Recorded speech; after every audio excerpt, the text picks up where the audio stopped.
Glue-in tires, big investment. You don't want to mess it up. You want to get the right CA for the right job. You don't want to get your Hotties CA glue that you use to glue her fingernails on. You want to have the right stuff. Also, the higher end glues come with a stick at the end, applicator stick. Get that in there, leave a short little nub showing so you can get it down into the bead of the tire. Next, you got the tire. From the factories, they'll have mold release on it. You want to take your motor spray, spray it onto a cloth, and then go in and wipe it off. And you'll have a little bit of debris left over. You want to go in and clean the inner and outer bead.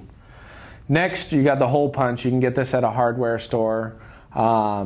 If the rim is vented, it's really not needed, but for the basher, my recommendation would be to go in here and put stickers on these because you go through mud, sand, it all collects up in the wheel. If you're racing at a track that's pretty well groomed, you don't have to worry about this. So what I would recommend for the basher, you put stickers on that, go in, put a little hole on either side, pull the piece out, go to the opposite side, balance it out, pull out the piece, you have a hole in your tire, now the tire can breathe. You want to put the insert into the tire. When you start racing, you're going to see that the pros on their setup sheets list different tire compounds, foam inserts, all the good stuff. So it's pretty technical. Tires are really a key part of going fast. Got that in there. Got the foam in place, it's all laid in there nice. Take the rim, press it through. With the short course, we have a taller inside bead than the outer. Pretty self-explanatory. Some of the race tires will actually be directional.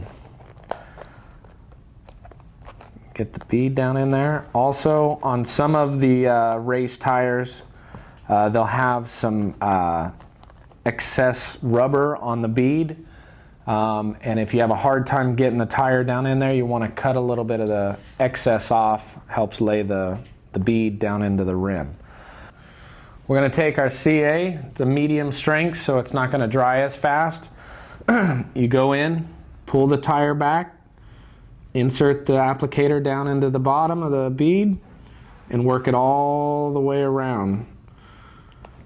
Once you've applied the glue, you're going to take your rubber band, stick it around the outside of the tire. Want to make sure it's nice and snug, fits the bead of the wheel or the tire to the wheel.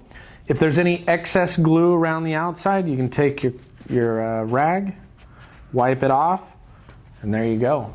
Once you're done with the outer side, do the same on the inside. Let the outer side sit for about 15 minutes with the rubber band on there, then flip it over, and you're on your way.